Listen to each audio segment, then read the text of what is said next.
A quick warning before we begin. This episode will contain the names of people and places that are entirely fictional, which I'm sure to mispronounce often. I hope you'll find it in your heart to forgive me. Enjoy the show. Between the years when the oceans drank Atlantis and the rise of the sons of Ares, there was an age undreamed of, when shining kingdoms lay spread across the world. Hither came Conan, the Cimmerian, sword in hand. It is I, his chronicler, who knows well his saga. Now let me tell you of the days of high adventure.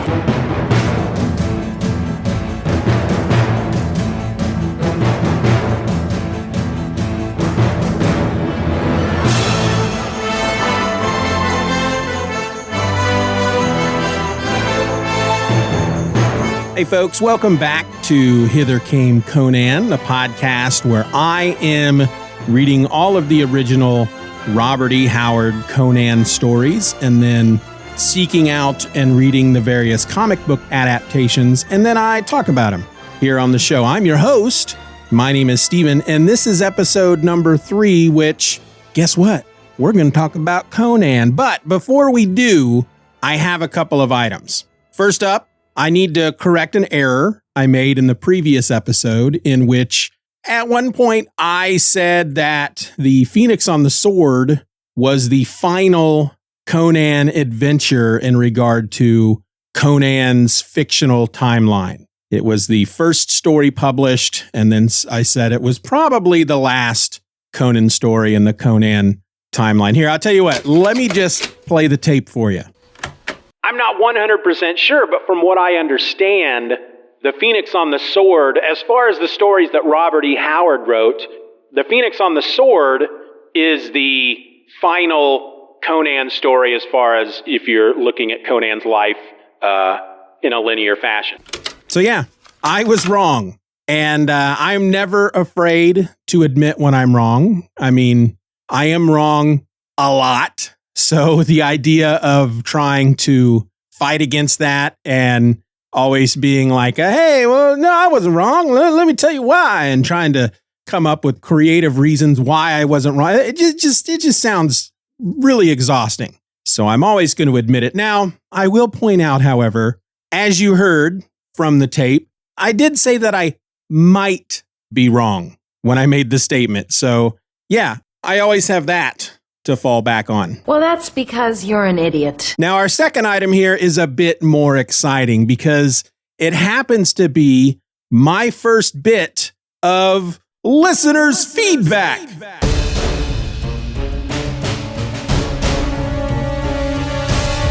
So after I released episode number 1 and after I had recorded episode 2 but had not released it yet, I got an email from a Greg Hersom, and he says, "Hello, Sword Brother. I caught your podcast on Audible. I'm always on the lookout for all things sci-fi, fantasy, sword and sorcery, etc. I enjoyed it. You'll probably get all kinds of emails like this, but as a Robert E. Howard aficionado for over 40 years, I feel like somewhat of an authority.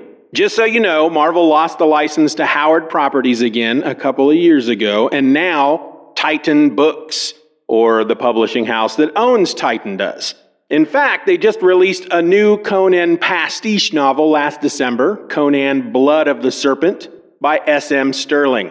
By the way, huge fan of the Conan in the Avengers run, Savage Avengers, which is basically like blasphemy to most Conan fans, but I don't care. I loved it. My opinion, for what it's worth, and granted I'm biased, is the rape thing in Frost Giant's Daughter is as rapey as the Odyssey when Odysseus and crew are under the spell of the sirens. This wasn't a mortal woman. She was somewhat of a deity. She was somewhat of a deity that basically gets off on the violence of men. She uses her irresistible sexuality to bait Conan to his death, much like you can't fault a mouse for taking the cheese from the trap he escapes. If there had been no bait, he wouldn't have been lured to the trap. When he escapes the trap, can he be expected to turn down the bait? There was something else I wanted to point out, but it escapes me now. Anyways, I would love to knock back and forth anything about Conan or Howard with you. So hit me up anytime. Fortune and glory, Greg Hersom. Thank you so much for that email, Greg. I have some comments. First off, I picked up the audiobook of Conan, Blood of the Serpent by S.M. Sterling. I haven't listened to it yet. It's in my digital stack of other audiobooks that, I had some credits over on the Audible, so I picked it up, and I'm looking forward to listening to it. I haven't read a lot of the Savage Avengers comics that have Conan in them, but I did start. I read a couple of trades, maybe 3, and I enjoyed them myself. I had actually started out with the latest volume, David Prepose. I can't remember his name, but I had started out there, and then I kind of realized, wait a minute, I have no idea how Conan got to the Marvel 616 universe, and so I jumped all the way back to the beginning when he came through, and it actually wasn't during Savage Avengers. It was a blah blah blah flippity flop. He can't speak. It was during an Avengers limited series, the title of which escapes me. But I've been enjoying what little Conan I've been reading so far. It's the best book I've ever read, and I've read 15 books. In regard to your opinion on Frost Giant's daughter, yeah, that makes sense. I get it. He didn't have a lot of control over what he was going to do. I mean, on the one hand, you can look at it kind of like, I think about Roseanne Barr and how she had, what was on social media, had either posted a lot of pictures that were very racist or had made a lot of racist comments, and then turned around and blamed it on the Ambien that she took. And of course, Ambien doesn't make you racist. It just lets down the inhibitions that you may have that would stop you from spouting your racist comments to the world. And so one could look at Frost Giant's daughter as Conan. It's in his nature to be rapey, but he holds it back. He keeps it buried deep within himself, but then the magic made him lose his inhibitions. Or you could look at it as he never would have done it in the first place had he not been ensorcerled. Is that the right word? He's the wizard. I don't know. But yeah, no, I completely understand your point of view. It's very valid. And I have been sort of leaning toward that as of late. But again, Greg, thank you for the email. I loved when you said you'll probably get all kinds of emails like this. I'm just going to assume that you mean from you, because I haven't gotten any other emails. Yours is the only one so far. But to the rest of you who are listening, if you want to be like Greg, you can email the show at stevenorelse@gmail.com. I don't have a dedicated email address yet for Hither Came Conan. I want to let the podcast get some legs underneath it first. And if it's deserving of its own email address, then that's what we're going to do. Anyway, today we're looking at The Scarlet Citadel by Robert E. Howard. This story was written in the summer of 1932 and first published in Weird Tales magazine in January of 1933, and it consists of 5 chapters. This was the second Conan story published, but it was actually written after The Tower of the Elephant, which is the third Conan story that was published, and it's the main subject of episode number 4, which will be coming out in a few weeks. So let's just go through the synopsis per Wikipedia, and then I will make my comments and talk about the adaptations. Sound good? Here we go. Into the boat! An older, wiser King Conan of Aquilonia receives a call for help from Amalrus, the ruler of neighboring Ophir. Amalrus claims that Strabonus, the emperor of Koth, is threatening his kingdom. Conan marches into Ophir with an army of 5,000 Aquilonian knights. But it's a trap! It's a trap! Amalrus and Strabonus are working together with a wizard named Sotha to kill Conan and claim the throne of Aquilonia. The Aquilonian knights are cut to pieces while Conan is imprisoned within a Korshamish dungeon. This dungeon is used by Sotha for nefarious experiments, and Conan discovers bizarre horrors during his escape. Conan frees Peleus, a rival wizard of Sotha, who has been held captive and comatose in the catacombs underneath the Scarlet Citadel for the past 10 years. Peleus, grateful to Conan for freeing him, helps the barbarian escape the dungeon and regain his position as king of Aquilonia. The story climaxes with a gigantic battle where Sotha meets a grisly fate at the hands of Peleus and Conan.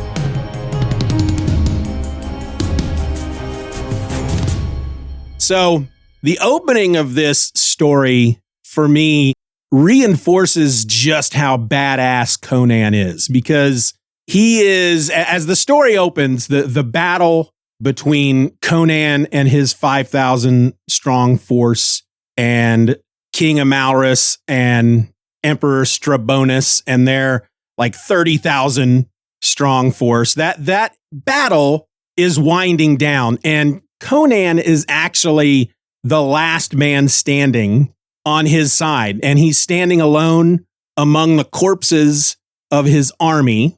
And as the synopsis said, it was all a trap. According to the story, it says that Amalrus of Ophir had, quote, sent an emissary imploring aid against Strabonus, who, he said, was ravaging his western domain, which lay like a tapering wedge between the border of Aquilonia and the vast southern kingdom of Koth. He asked only for 1,000 horsemen in the presence of Conan to hearten his demoralized subjects, end quote. So as the story opens, the battle is dying down, and Amalrus, Strabonus, and the dark wizard Sotha ride forth to confront Conan, who, as I said, is the only one left standing. And here's what the story has to say about Conan in this moment. Conan's dark, scarred face was darker yet with passion. His black armor was hacked to tatters and splashed with blood. His great sword red to the crosspiece. In this stress, all the veneer of civilization had faded. It was a barbarian who faced his conquerors. Conan was a Cimmerian by birth, one of those fierce, moody hillmen who dwelt in their gloomy, cloudy land in the north. His saga, which had led him to the throne of Aquilonia, was the basis of a whole cycle of hero tales.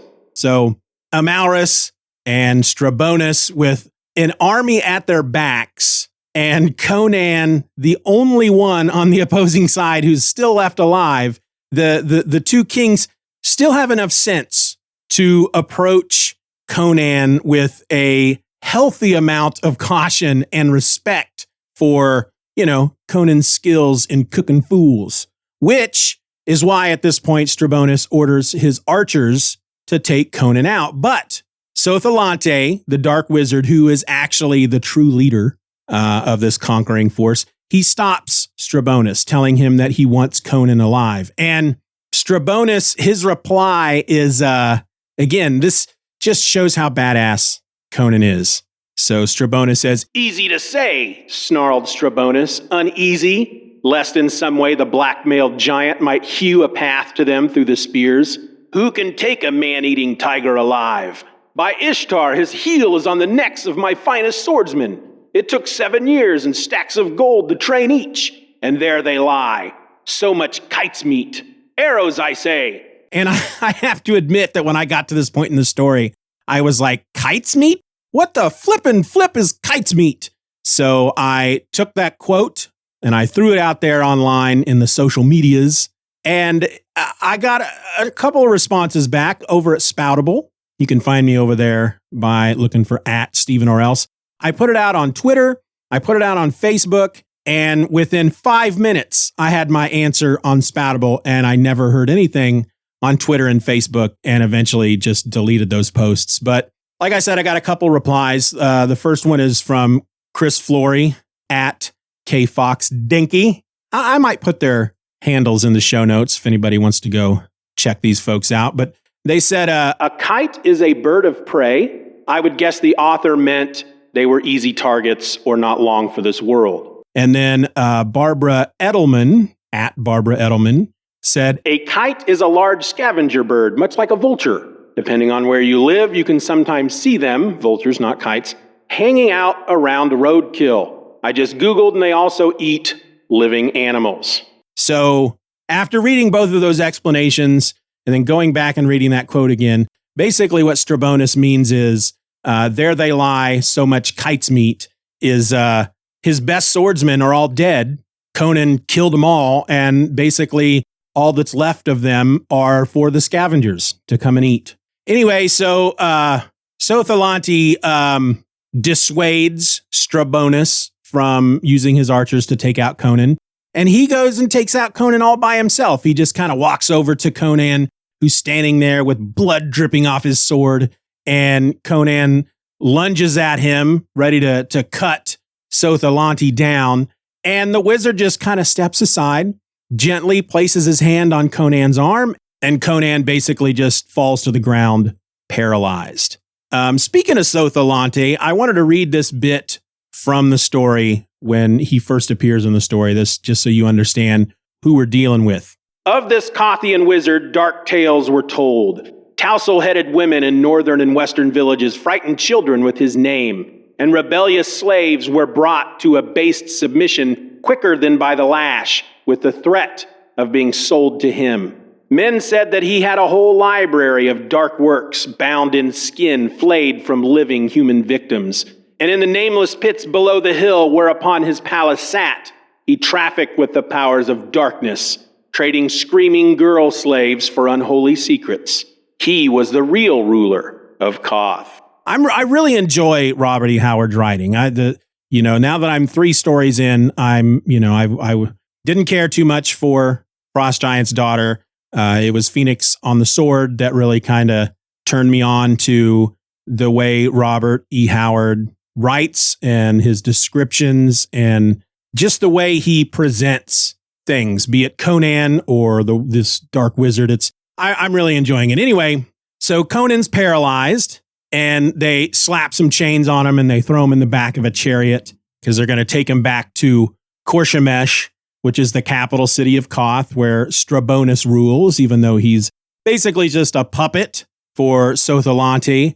And it's also there in Korshamesh where we find the titular Scarlet Citadel. And I'll read you another bit from the story that talks about the citadel. Before midnight, they crossed the Ophirian border, and at dawn the spires of Korshamesh stood up gleaming and rose-tinted on the southeastern horizon, its slim towers overawed by the grim Scarlet Citadel that at a distance was like a splash of bright blood in the sky. That was the castle of Sotha. Only one narrow street, paved with marble and guarded by heavy iron gates, led up to it, where it crowded the hill dominating the city. The sides of that hill were too sheer to be climbed elsewhere. From the walls of the citadel, one could look down on the broad white streets of the city, on minareted mosques, shops, temples, mansions, and markets.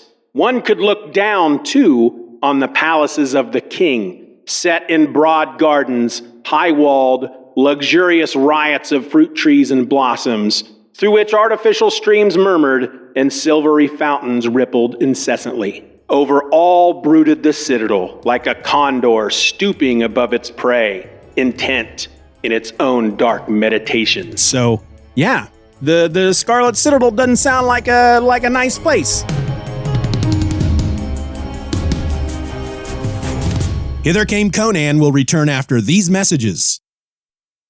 Justice League International, Bwahaha Podcast, a monthly show chronicling the adventures of the JLI era by Keith Giffen and J.M. DeMatteis. We started with the very first issue, and our coverage goes all the way through breakdowns. We're going issue by issue in release order, tackling 2 comics per episode, both a Justice League America issue and a Justice League Europe issue. Now, along the way, we're also taking time out for special episodes covering the quarterly book, interviews with various comic book creators, discussing the plethora of spin-off series, cartoon appearances, the infamous TV pilot, and more. And when we're all done, we'll wrap up our coverage by looking at the 2003 and 2005 stories formerly known as the Justice League, and I can't believe it's not the Justice League. So join me in an ever-changing roster of guest hosts as we celebrate your favorite JLI members, such as Batman, Martian Manhunter, Captain Atom, Fire, Ice, Rocket Red, The Flash, The Elongated Man, Maxwell Lord, Elron, Power Girl, Renard de Rousse, Crimson Fox, Guy Gardner, Metamorpho. Booster Gold. Blue Beetle. Nort! Justice League International Bwahaha Podcast, part of the Fire and Water Podcast Network. Want to make something of it? And now back to Hither Came Conan. So from there, as they're entering the city of Korshemesh, we end chapter 1 and we get into chapter 2, which my favorite moment of this entire story happens in chapter 2, because as the chapter is opening, Conan is brought out to stand before Strabonus and Amalris and Sotha, and while his captors lounge about in comfort, dressed in silks with their gold and their jewels and such, Conan is described in this story as, quote, grim, blood-stained, naked but for a loincloth, shackles on his mighty limbs, his blue eyes blazing beneath the tangled black mane which fell over his low, broad forehead. He dominated the scene, turning to tinsel the pomp of the conquerors by the sheer vitality of his elemental personality. And the kings, in their pride and splendor, were aware of it, each in his secret heart, and were not at ease. That's pretty freaking awesome. I mean, Conan is a prisoner, and he's dirty and bloody and scarred and wounded, and he's wearing nothing but, just a bit of fabric that covers up his naughty bits. And yet he's the one person in the room that draws everybody's attention, not because of, oh, look at this poor wretch. He just commands attention. He's just, there's just something about this guy that people are just drawn to and marvel at. But it's here where Amalris explains to Conan that they want Aquilonia so that they can extend their empire. And they are prepared to offer Conan suitable compensation. I mean, they've killed 5,000 of his knights. They have captured him and they've locked him up. There's really no reason why they couldn't go take Aquilonia. But if they are able, I guess, to get something from him that says officially that he's handing the city over to them, then they could do it without having to lay siege to the city or anything like that. But when Amalris says this to Conan and he offers suitable compensation, Conan's reply is just simply my favorite part in this book. So I'm going to read that to you as well. Compensation? It was a gust of deep laughter from Conan's mighty chest. The price of infamy and treachery. I am a barbarian, so I shall sell my kingdom and its people for your life and your filthy gold? Ah! How did you come to your crown? You and that black-faced pig beside you. Your fathers did the fighting and the suffering and handed their crowns to you on golden platters. What you inherited without lifting a finger, except to poison a few brothers, I fought for. You sit on satin and guzzle wine the people sweat for and talk of divine rights of sovereignty. Bah! I climbed out of the abyss of naked barbarism to the throne, and in that climb I spilt my blood as freely as I spilt that of others. If either of us has the right to rule men, by Crom it is I. How have you proved yourselves my superiors? I found Aquilonia in the grip of a pig like you, one who traced his genealogy for 1,000 years. The land was torn with the wars of the barons, and the people cried out under oppression and taxation. Today, no Aquilonian noble dares maltreat the humblest of my subjects, and the taxes of the people are lighter than anywhere else in the world. What of you? Your brother Amalris holds the eastern half of your kingdom and defies you. And you, Strabonus, your soldiers are even now besieging castles of a dozen or more rebellious barons. The people of both your kingdoms are crushed into the earth by tyrannous taxes and levies. And you would loot mine? Ha! Free my hands and I'll varnish this floor with your brains. You're a fool, exclaimed Amalris. You are in our hands, and we can take both crown and life at our pleasure. Conan's answer was neither kingly nor dignified, but characteristically instinctive to the man, whose barbaric nature had never been submerged in his adopted culture. He spat full in Amalris's eyes. That is some writing right there. I love, I'm like falling in love with Conan just from this story. The fact that, again, he's in chains, he's beaten. I mean, he lost. And yet he stands there in front of his conquerors and he tells them, his arms and legs shackled, that he's the better man. They all suck. He of any of them deserve the right to rule anybody. It's a really good scene. And when he spits in Amalrus's eyes, that was great as well. And Amalrus, of course, goes after Conan. As soon as he spits in his eyes, like, you bastard, or something like that, and he goes after him. But Sotha stops him, saying, no, this is my captive. And Amalrus is basically just, he's full of rage, and he tries to shove the wizard aside. And the wizard stops him by throwing a handful of dust into the king's face, which blinds him temporarily. And I wanted to talk about that real quick, because twice now so far in this story, we've seen Sotha just do the most minimal of gestures, and on the one hand take out Conan, and then on the other hand temporarily blind Amalrus. And the thing I don't get about him, however, is that in both of these instances, he explains to everybody how he did it. So, for example, when he kind of tapped Conan on the arm and Conan dropped to the ground, it says in the story, Sotha displayed a broad ring of curious design on his finger. He pressed his fingers together, and on the inner side of the ring, a tiny steel fang darted out like a snake's tongue. It is steeped in the juice of the purple lotus, which grows in the ghost-haunted swamps of southern Stygia, said the magician. Its touch produces temporary paralysis. And then when he blinds Amalrus, he says, merely a gesture to convince you who was the real master, snapped Sotha. The mask of his formal pretense dropped, revealing the naked, evil personality of the man. Strabonus has learned his lesson, let you learn yours. It was but a dust I found in a Stygian tomb, which I flung into your eyes.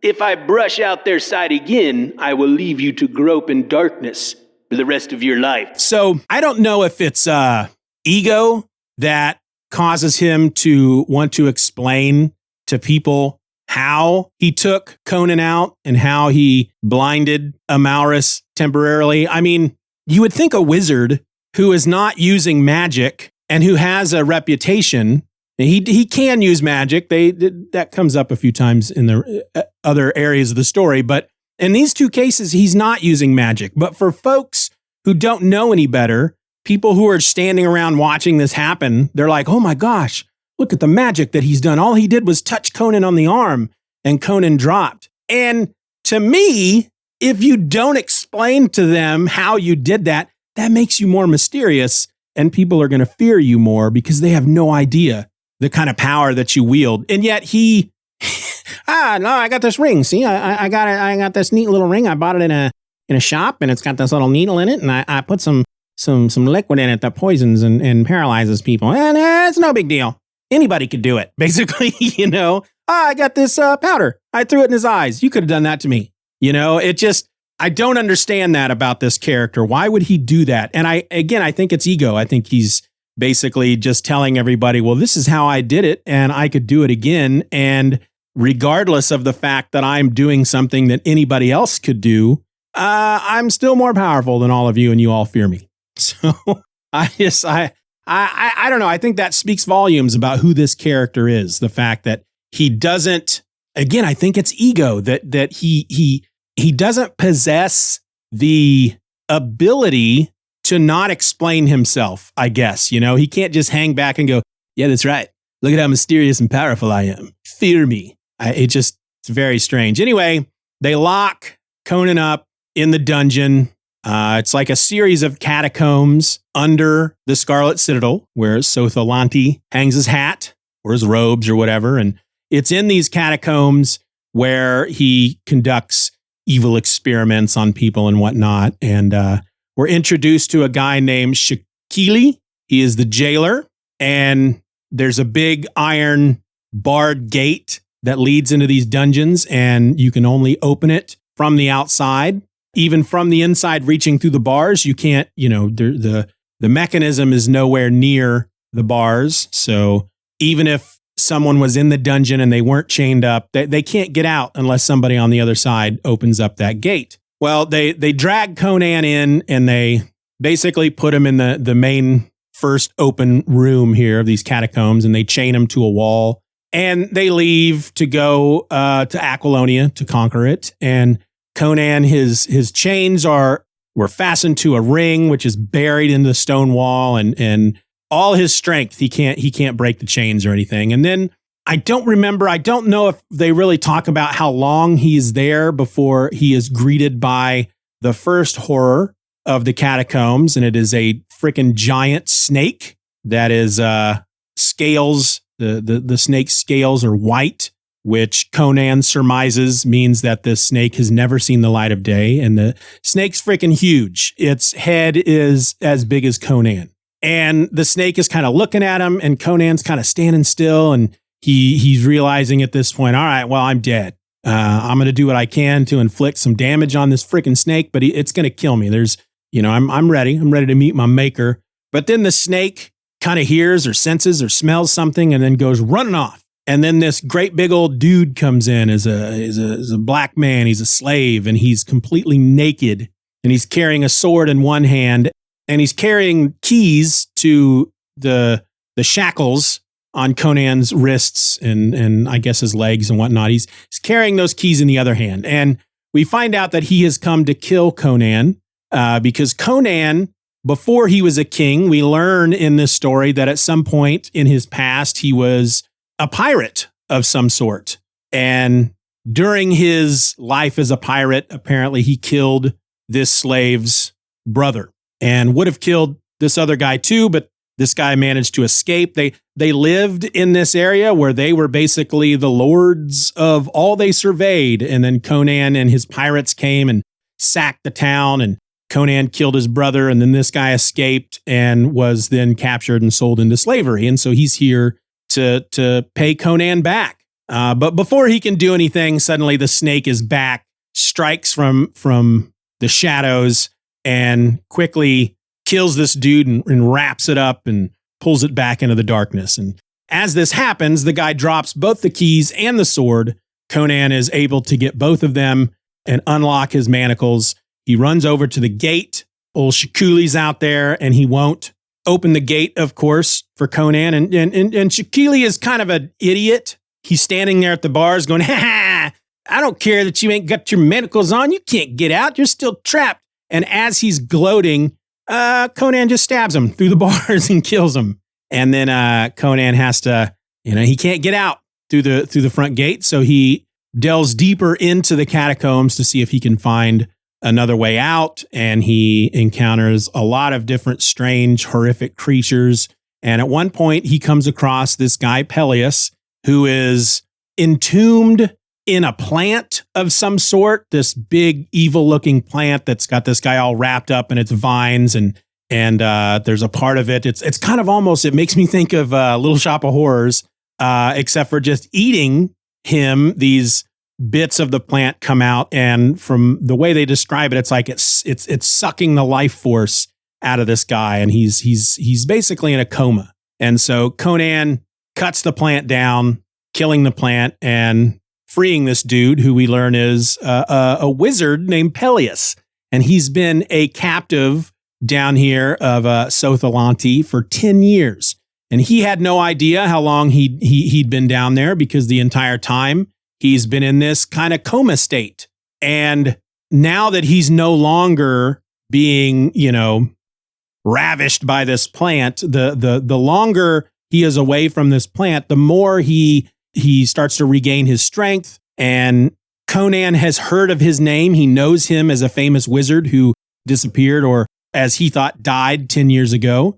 And Peleus helps Conan get out of the dungeon. And they do that by going back to the main gate. And Peleus uses his magic to animate the corpse of Shikili to go over and flip the switch and open the gate.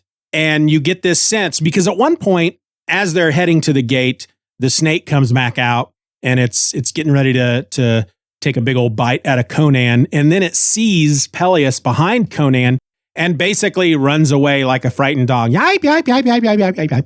And Conan is scratching his head and he says, I don't understand. Why did it run away? And Peleus tells Conan that basically serpents can look at people and see their true nature, see through their masks and their disguises and see their true nature. And apparently when it looked at Peleus, it saw a powerful, possibly evil dude. We get the feeling that Peleus isn't a good guy, but Conan let him out.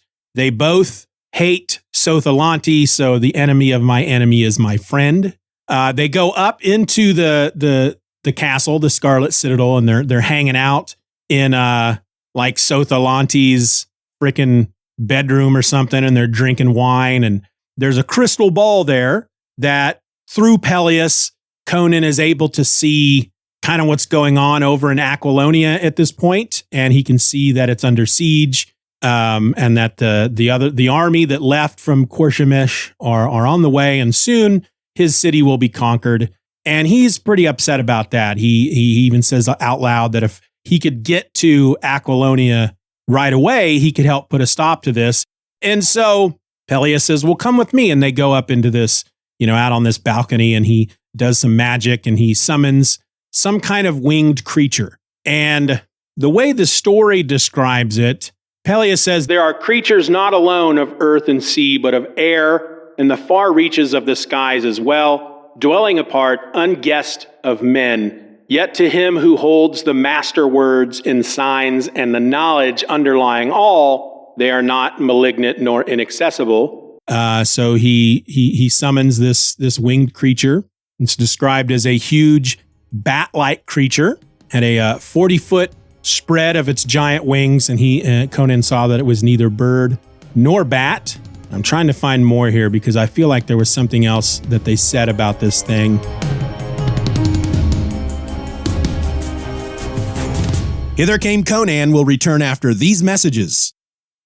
Do you love podcasting but hate editing? Do you have a number of episodes recorded but just can't find the time to get them edited and ready for release? Do you need help and you're not sure what to do? Well, come talk to me.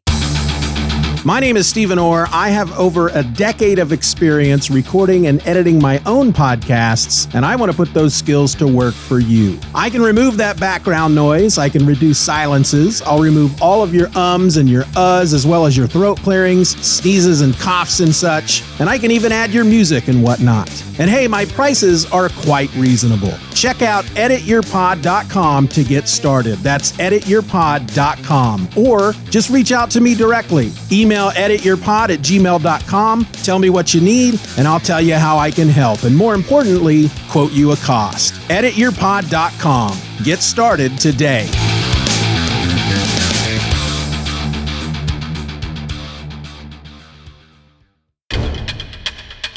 And now back to Hither Came Conan.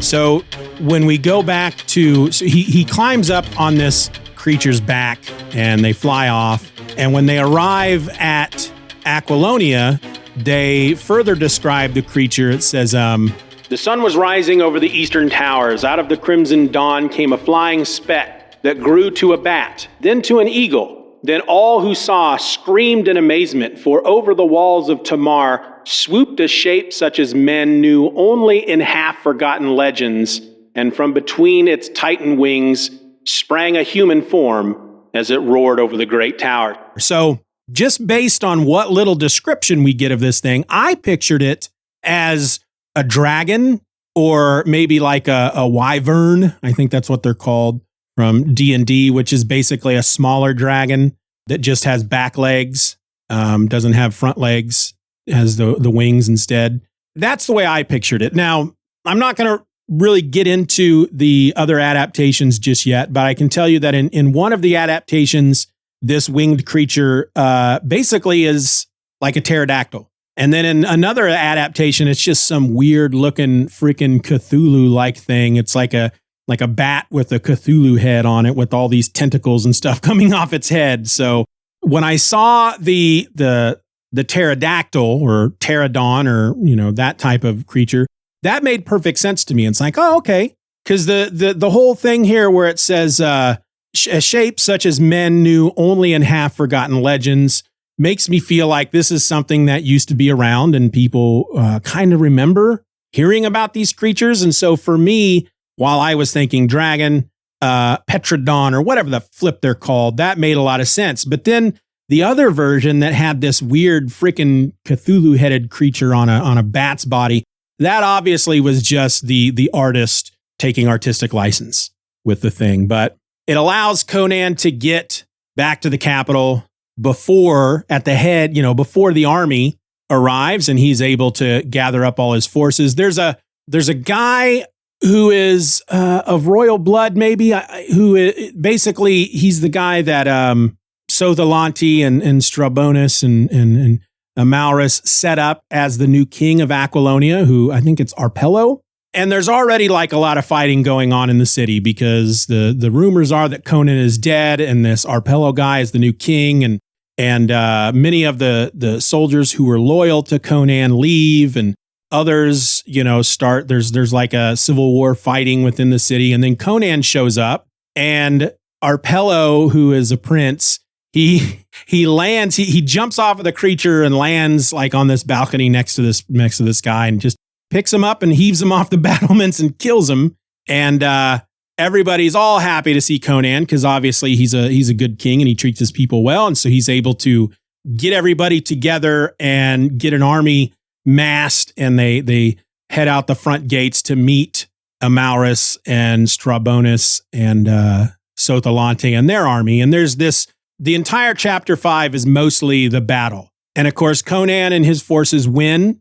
Once Sotha sees that his side is losing, he runs away. Conan sees this and he gives chase. They're both on horses, but apparently Sotha horse it's not going to tire out, and eventually he's going to outdistance Conan, and Conan won't catch him. Then suddenly this giant eagle swoops down out of the sky and takes out Sotha's freaking horse, and that allows Conan to catch up with him, and Conan chops his head off with his sword, but that doesn't kill him. And so you've got this wizard whose head is on the ground and his body is still standing. And it's like walking around like a blind man trying to find its head so that he could put the head back on his shoulders, and he would probably then heal and become whole again. And Conan's like, all right, that's fine. I'll just chop you back up again. But then suddenly the eagle is back and it picks up Sotha's head and flies off with it.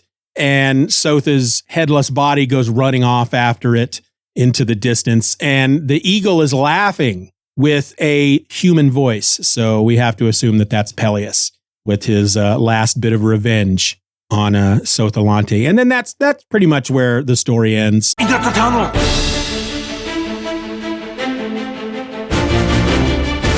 I really enjoyed it. This was a good one. I enjoyed the first half.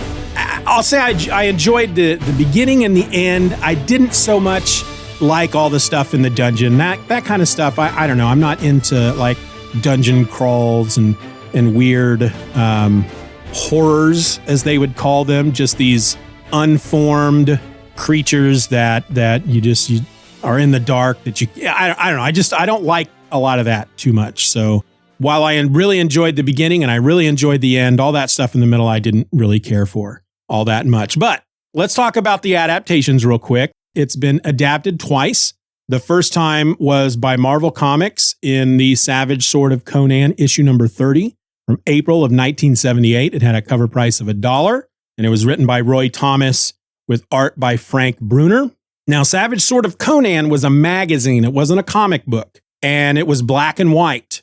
And they produced these magazines because they didn't have to adhere to the Comics Code Authority, because while it was all comics inside, because it was a magazine format, it was the size of a magazine, then it was a magazine and not a comic book. And so they didn't have to follow any kind of rules. And so they were able to get a little bit more bloody and brutal in there. Now, I read this through a digital collection called Savage Sword of Conan, the original Marvel Years, Volume 3. And that collects Savage Sword of Conan issues 29 through 44 and something called the Marvel Comics Super Special number 9. It was published by Marvel Comics in July of 2021, and you can't find the digital version of it anywhere anymore because Marvel no longer holds the license. So if you can find the paperback or the hardback, you're probably going to spend some money. So whoever that is now, Titan Books or whomever that has the license now, I know that whoever is going to be producing the comics, and I think Greg said it was Titan. I know that Jim Zub, who wrote some of the Conan for Marvel, and I think even some of the Savage Avengers, he'll be writing Conan for these new comics. So I'll be on the lookout for those. The second adaptation was from Dark Horse. It was a 4-issue mini called King Conan, the Scarlet Citadel. It ran from February to May of 2012. Had a cover price of $3.50 per issue. It was written by Timothy Truman. The artist was Tomas Giorello. The colorist was Jose Villarrubia. And then cover art was done by Derek Robinson. This is the same team that did the Dark Horse version of Phoenix on the Sword, except for the cover artist. And I'm reading it from the very same collection, King Conan Chronicles Epic Collection, Phantoms and Phoenixes. This collects Conan and the Midnight God from 2007, issues 1 through 5. King Conan, the Scarlet Citadel from 2011, issues 1 through 4. King Conan, the Phoenix on the Sword from 2012, issues 1 through 4. Conan, the Phantoms of the Black Coast, issues 1 through 5 from 2012, and has material from Age of Conan, Hyborian Adventures. And this was originally published by Dark Horse, but it's in a collection that Marvel Comics put out while it held the license back in September of 2022. Now, I did find it odd that, one of the things that most of these companies do when they get this Conan license and they start making comics is when they start, if they're not telling original stories and they're adapting the Robert E. Howard stories, they tend to do it chronologically. So the first one they always do is the Frost Giant's Daughter. And I found it weird that this story, the Scarlet Citadel, as far as Conan's fictional timeline, this takes place after the Phoenix on the Sword. But Dark Horse published this comic, these 4 issues, in 2011 and published Phoenix on the Sword, those 4 issues, in 2012. I don't know why they did it that way. And in fact, it's almost as if you read the Scarlet Citadel, those 4 comics, they make reference to Ronaldo, who was the poet guy who was part of the rebellion that tried to assassinate Conan in the Phoenix on the Sword. While they do make reference to him in the original Robert E. Howard story, it's kind of a weird reference in the Scarlet Citadel comic version because you don't know if you're only reading those, you don't know who Ronaldo is at that point. You won't know for another year. But of the 2, Marvel and Dark Horse, once again, the Dark Horse version was my favorite because it was more, they had more room to make it more true to the original story. The Marvel Comics adaptation, though, because it was in Savage Sword of Conan, was really quite good. The only thing that took the Dark Horse version above was because they were able to do more with it, and it in many places looked better. But this black and white story with art by Frank Brunner is gorgeous. There's a really great 2-page spread in there from the very beginning of the battle of Conan standing amongst all the corpses, and it's really good. It's a good looking story. And if you can get your hands on it, read it. But the Dark Horse version won out in the end.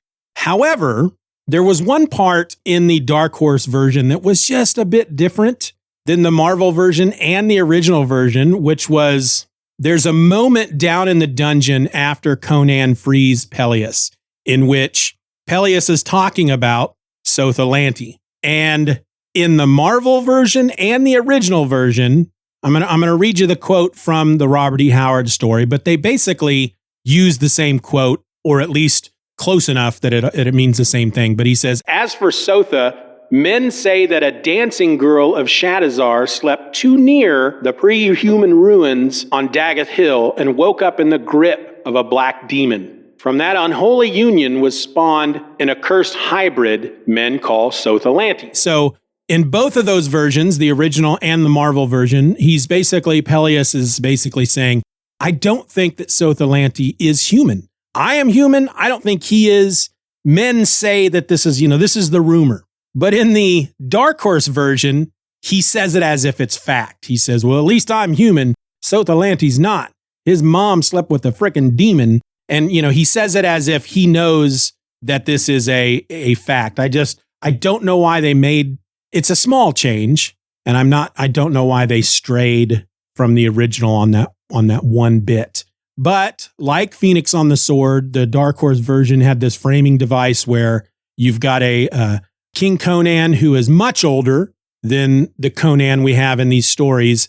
And he's telling the story to this scribe whose name now I can't remember, just so they can make a record of Conan's adventures. But that was the Scarlet Citadel. Everybody out!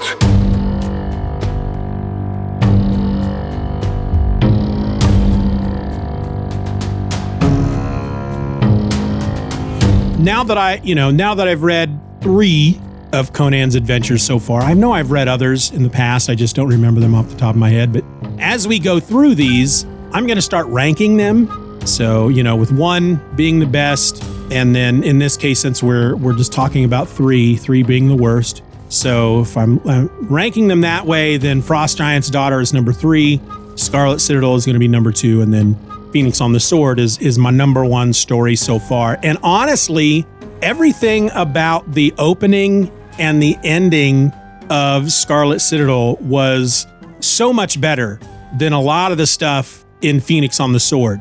It's just that I didn't like the middle stuff, like I said earlier. So that's what put it at number 2. Number 2. Wow. There goes that little 4th grade boy inside me. Number 2. Diarrhea. I apologize. But yeah, it was a lot of fun. We, I try really hard to look at these stories as I'm reading them as if, this story was the second Conan story ever published. So I'm trying to think of it in that frame of mind. I'm not a Conan expert, but I do know a lot about Conan just from the movies and some of the other books that I've read and the comics that I read in the 80s and the Dark Horse comics I read when they first started publishing Conan. So this is not a character who is a stranger to me, but as I'm reading these, I'm trying to put myself in that frame of mind where going into the story, I knew that there was a period of time in Conan's history where he was a pirate. I also know that there's a period of time in Conan's history where he was a thief. But if you've only read Phoenix on the Sword and then the Scarlet Citadel, the only thing you really know about Conan before he becomes this king is that he is a Cimmerian, that he was a part of I think they were mercenaries that were fighting to free the people of Aquilonia from this tyrant king. And then in the Scarlet Citadel, we learn that he spent some time in his youth as a pirate. I didn't even realize there was piracy happening. So that was kind of neat. It's, I'm trying to think of it in that frame of mind. All right, so this is what we know about Conan based on the first story. And now we're getting a little bit more information from his past that he was a pirate. But the next one that we're going to read, Tower of the Elephant, which I have read before, it is set before he becomes king. It's during a period of his life where he was a thief. And so it's kind of fun to think about it that way, that you get this first story about Conan, and then you get the second story about Conan, which is a little later in his life. And then the third story, we're getting like a prequel type of thing. So yeah, that's what we'll be looking at next time in episode 4, Tower of the Elephant. As of the time I'm recording this, it's been adapted 3 times in comic book form. The first time was by Marvel Comics in Conan the Barbarian number 4 from January of 1971. And then again by Marvel Comics in Savage Sword of Conan number 24 in September of 1977. And I'm fairly certain that's just not a reprint. I know that Frost Giant's Daughter, they put in like one of the first, I don't know, maybe not one of the first, but it's in Conan the Barbarian, the main title from Marvel Comics. And then they reprinted it in Savage Sword of Conan, or they originally printed it in Savage Sword of Conan and reprinted it for, I don't remember, but it's the same story, same art, same everything. In this case, I think it's a completely different, written by Roy Thomas, who also wrote the first adaptation for Conan the Barbarian, but it's a different artist. So that'll be kind of neat to see how Marvel Comics, Roy Thomas in particular, adapts this story in 1971 and then how he adapts it again in 1977. It's kind of weird. But then the third adaptation is from Dark Horse. It's from their main Conan title, issues 20 through 22, which were from September to November of 2005. So that's your homework, folks. You can find all that stuff. Go out and read it. I have found that so far, all of these Robert E. Howard stories are online for you to read for free. While I've been listening to an audiobook, I went to Project Gutenberg, and this is the Australian version. So gutenberg.net.au has the Scarlet Citadel there to read for free. And then I don't remember what wiki something or other that had Phoenix on the Sword, but you got at least 2 weeks from the day this episode posts if you want to try to get any of those versions of those stories read before we get to episode 4. I think you can do it. Until then, folks, my name is Steeven, and this has been Hither Came Conan. Bye.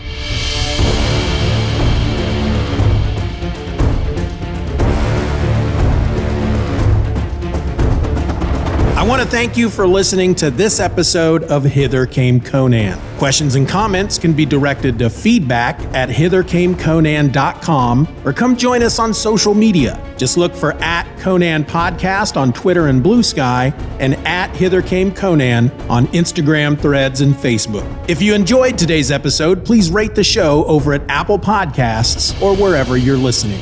Donations to the show can be made at donate.hithercameconan.com or become a member of the super secret Steeven Society and get episodes early and ad-free. Join now using the link in the show notes or go to secretsociety.hithercameconan.com. Memberships start at just $1 a month.